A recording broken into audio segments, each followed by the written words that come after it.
Hi friends, YouTube ಚಾನಲ್ಗೆ ಸ್ವಾಗತ. Bhagyalakshmi serial ಇವತ್ತಿನ ಸಂಜೆಯಲ್ಲಿ ಏನು ಕತೆ ಅನ್ನೋದನ್ನು ಈಗಲೇ ನೋಡೋಣ. ಸೀರಿಯಲ್ ಇಷ್ಟ ಆದರೆ ಲೈಕ್ ಕೊಡಿ. ನನ್ನ ಚಾನಲಿನ ಸಬ್ಸ್ಕ್ರೈಬ್ ಆಗಿಲ್ಲ ಅಂದರೆ ಸಬ್ಸ್ಕ್ರೈಬ್ ಮಾಡ್ಕೊಳ್ಳಿ ಫ್ರೆಂಡ್ಸ್. ಮಹಿತಾ ಕರೆದಿದ್ದ ತಕ್ಷಣ ಭಾಗ್ಯ ಹೊರಗಡೆ ಬಂದಿದ್ದಾಳೆ. ಏನಾಯಿತು ಮಹಿತಾ ಮೇಡಮ್, ಏನೋ ಮಾತಾಡಬೇಕು ಅಂತ ಅಂದ್ರಲ್ಲ ಅಂತ ಕೇಳ್ತಿದ್ದಾಳೆ.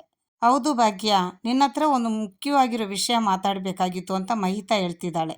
ನಾನು ನಿನ್ನ ಹತ್ರ ಹೇಳಿದ್ದೆ, ಪೂಜಾ ನಮ್ಮ ಮನೆಗೆ ಸೊಸೆಯಾಗಿ ಬಂದರೆ ತುಂಬ ಸಂತೋಷವಾಗಿರ್ತಾಳೆ ಅಂತ. ಆದರೆ ಈಗ ಅದು ನಡೆಯಲ್ಲ ಅಂತಿದ್ದಾಳೆ. ನನಗೆ ಯಾಕೋ ಅದು ಸುಳ್ಳು ಅನ್ನಿಸ್ತಿದೆ ಅಂತಿದ್ದಾಳೆ ಮಹಿತಾ. ಅದಕ್ಕೆ ಭಾಗ್ಯ ಸುಳ್ಳ ಅಂತ ಹೇಳ್ತಿದ್ದಾಳೆ. ಅದಕ್ಕೆ ಮಹಿತಾ ಹೇಳ್ತಿದ್ದಾಳೆ, ನೋಡ್ ಭಾಗ್ಯ, ಈಗಲೇ ನಿನ್ಗೆ ಅರ್ಥ ಆಗಿರುತ್ತೆ ಸ್ವಲ್ಪ. ನಮ್ಮ ಅತ್ತೆ ಮತ್ತೆ ಕನಿಕಾ ನಿಮ್ಮ ಮನೆಯವ್ರನ್ನೆಲ್ಲ ಸಿಕ್ಕಾಪಟ್ಟೆ ಹೇಟ್ ಮಾಡ್ತಾರೆ ಅಂತ ಹೇಳ್ತಿದ್ದಾಳೆ ಕನಿಕಾ. ಹಾ ಮೇಡಮ್, ನನಗೆ ಗೊತ್ತು, ಆದರೆ ಏನು ಮಾಡಬೇಕು ಅಂತ ಗೊತ್ತಾಗ್ತಾ ಇಲ್ಲ ಅಂತ ಭಾಗ್ಯ ಹೇಳ್ತಿದ್ದಾಳೆ. ನೋಡ್ ಭಾಗ್ಯ, ಯೋಚನೆ ಮಾಡು ಏನು ಮಾಡಬೇಕು ಅಂತ ಅಂತೇಳಿ ಮಹಿತಾ ಹೇಳ್ತಾಳೆ. ಅವತ್ತೆಲ್ಲ ನಿಮ್ಮನ್ನು ಕರೆಸಿ ಬಿಲ್ ಬರೆಸಿ ಯಾವ ಪಾಲು ಇರಲ್ಲ ಅಂತೇಳಿ ಯಾಕೆ ಹೇಳಿದ್ರಿ ಹೇಳು? ಕಿಶು ಪೂಜಾನ ಮದುವೆ ಆಗ್ತಾನೆ ಅಂತ. ಅವರು ಮದುವೆ ಆದಮೇಲೆ ಪೂಜಾನ ಕಿಶುನ ದೂರ ಮಾಡಬೇಕು ಅಂತ ಪ್ಲಾನ್ ಮಾಡ್ತಿದ್ದಾರೆ ಅಂತಾಳೆ ಮಹಿತಾ. ಏನಂದ್ರಿ ಮೇಡಮ್, ನಮ್ಮ ಪೂಜಾನ ಕಿಶನ್ನ ಬೇರೆ ಮಾಡ್ತಾರಾ ಅಂತ ಭಾಗ್ಯ ಕೇಳ್ತಿದ್ದಾಳೆ. ಎಸ್ ಹೌದು ಭಾಗ್ಯ, ಅವರಿಬ್ರೂ ಸಿಕ್ಕಾಪಟ್ಟೆ ಹಠವತಿಗಳು. ಅವ್ರು ಏನಾದರೂ ಒಂದು ವಿಷಯ ಮಾಡಬೇಕು ಅಂದ್ಕೊಂಡ್ರೆ ಖಂಡಿತವಾಗ್ಲೂ ಮಾಡ್ತಾರೆ ಅಂತಿದ್ದಾಳೆ ಮಹಿತಾ. ಭಾಗ್ಯ, ನಿನ್ನ ತಂಗಿ ಜೀವನ ಚೆನ್ನಾಗಿರಲಿ ಅನ್ನೋ ಒಂದೇ ಒಂದು ಕಾರಣಕ್ಕೆ ನಾನು ಹೇಳ್ತಾ ಇದ್ದೀನಿ ಅಂತಾಳೆ ಮಹಿತಾ. ಅಲ್ಲ ಮೇಡಮ್, ಕಿಶನ್ ಮತ್ತು ಪೂಜಾ ಒಬ್ರಿಗೊಬ್ರು ತುಂಬ ಪ್ರೀತಿಸ್ತಾ ಇದ್ದಾರಲ್ಲ ಅಂತ ಹೇಳ್ಬಿಟ್ಟು ಭಾಗ್ಯ ಹೇಳ್ತಿದ್ದಾಳೆ. ಪ್ರೀತಿ ಮಾಡ್ತಿದ್ದಾರೆ, ಇಲ್ಲ ಅಂತ ನಾನು ಹೇಳ್ತಾ ಇಲ್ಲ ಅಂತಿದ್ದಾಳೆ ಮಹಿತಾ. ಆದರೆ ಎಷ್ಟೇ ಸಪೋರ್ಟ್ ಮಾಡಿದ್ರು ಕಿಶು ಕನಿಕಾ ಮತ್ತು ಅತ್ತೆ ಏನಾದರೂ ಒಂದು ಮಾಡೇ ಮಾಡ್ತಾರೆ ಅಂತಿದ್ದಾಳೆ.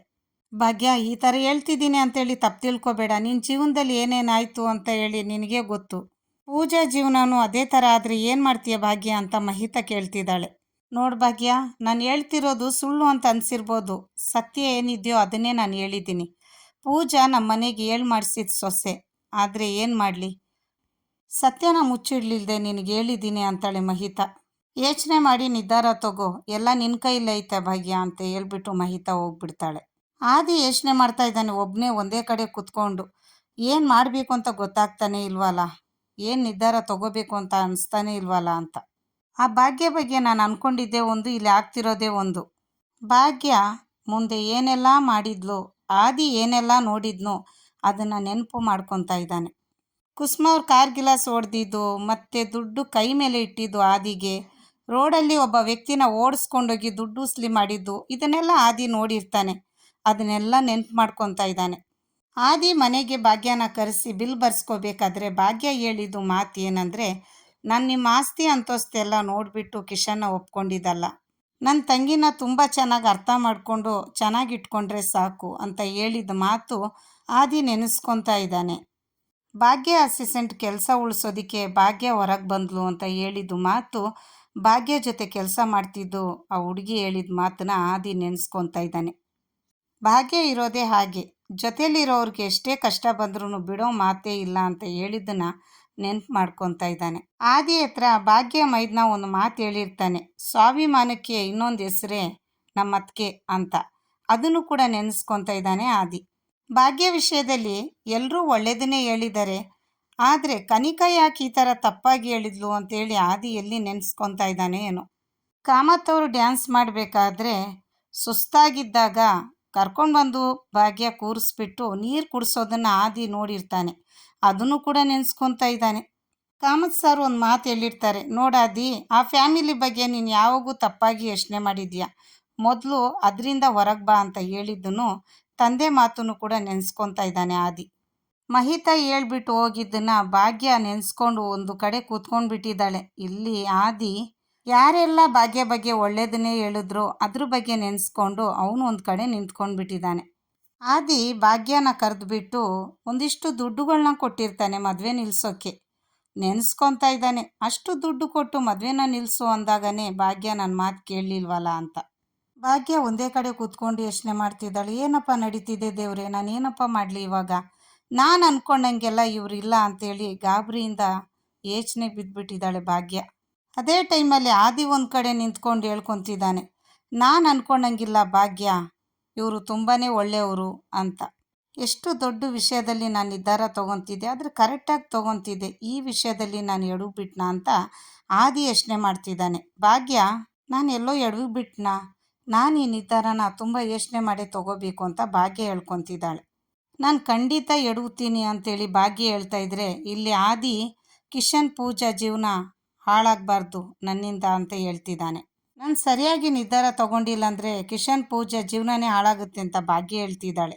ಭಾಗ್ಯ ಯೋಚನೆ ಮದುವೆ ನಿಲ್ಲಿಸೋದು, ಮದುವೆ ಆಗಲಿ ಅನ್ನೋ ಯೋಚನೆ ಮಾಡ್ತಿರೋದು ಆದಿ. ಈಗ ಇಷ್ಟು ದಿನ ತಪ್ಪು ಮಾಡಿದೆ, ಈಗ ನಾನೇ ಎಲ್ಲನೂ ಸರಿ ಮಾಡಬೇಕು ಅಂತ ಆದಿ ಹೇಳ್ತಿದ್ದಾನೆ. ಆದರೆ ಭಾಗ್ಯ, ತಪ್ಪು ಮಾಡಿಬಿಟ್ಟೆ, ಎಲ್ಲನೂ ನಾನೇ ಸರಿ ಮಾಡ್ತೀನಿ ಅಂತ ಅವಳು ಹೊರಟಿದ್ದಾಳೆ.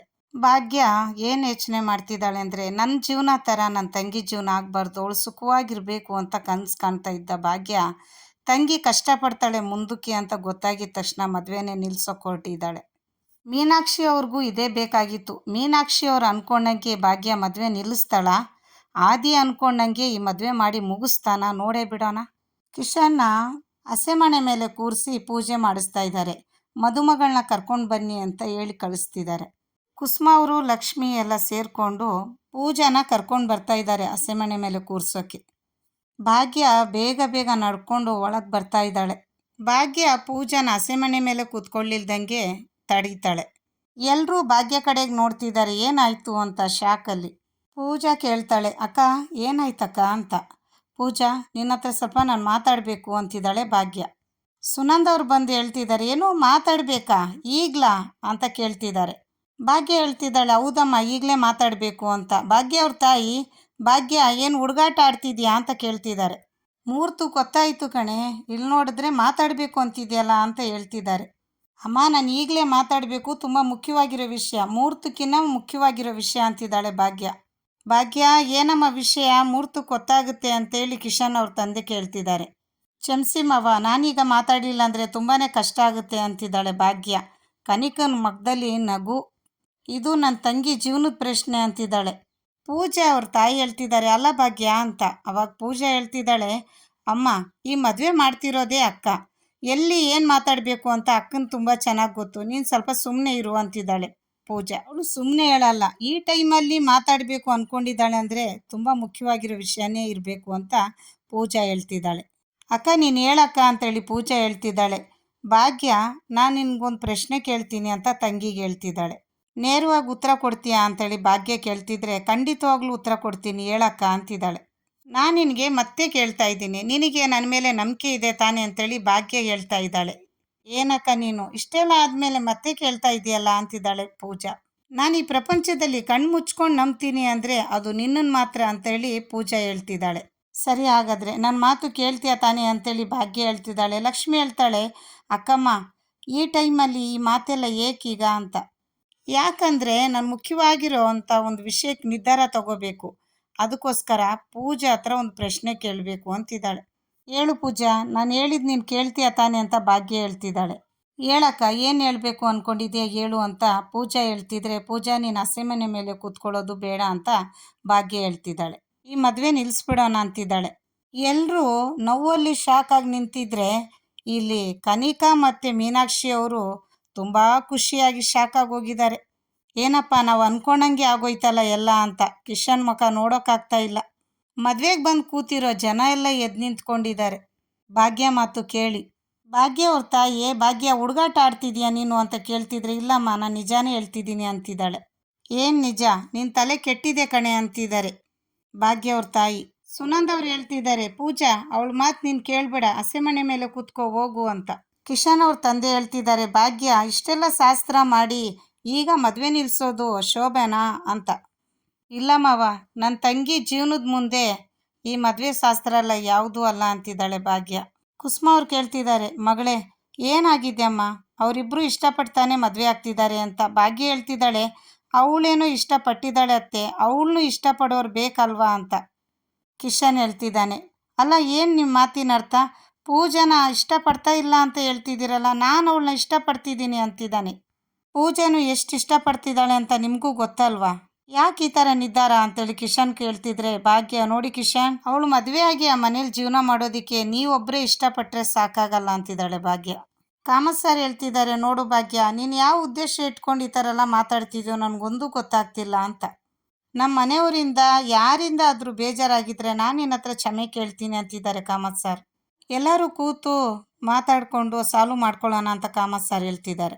ಹೀಗೆಲ್ಲ ಮಾಡೋದು ಬೇಡಮ್ಮ ಅಂತೇಳಿ ಕಾಮತ್ ಸರ್ ಹೇಳ್ತಿದ್ರೆ, ಭಾಗ್ಯ ಅವ್ರ ತಂದೆ, ಭಾಗ್ಯ ಬೀಗರು ಹೇಳ್ತಿದ್ದಾರೆ ತಾನೇ, ಕುತ್ಕೊಂಡು ಮಾತಾಡೋಣ, ಇನ್ನೇನಿದೆ ಎಲ್ಲ ಸಾಲ್ವ್ ಮಾಡ್ಕೊಳ್ಳೋಣ ಅಂದಾಗ ಭಾಗ್ಯ, ಅಪ್ಪ ಯಾರು ಹೇಳಿದ್ರು ಅಷ್ಟೇ ಅಪ್ಪ, ಪೂಜನ ಮದುವೆಗೆ ನಾನು ಒಪ್ಪಿಗೆ ಇಲ್ಲ ಅಂತಿದ್ದಾಳೆ.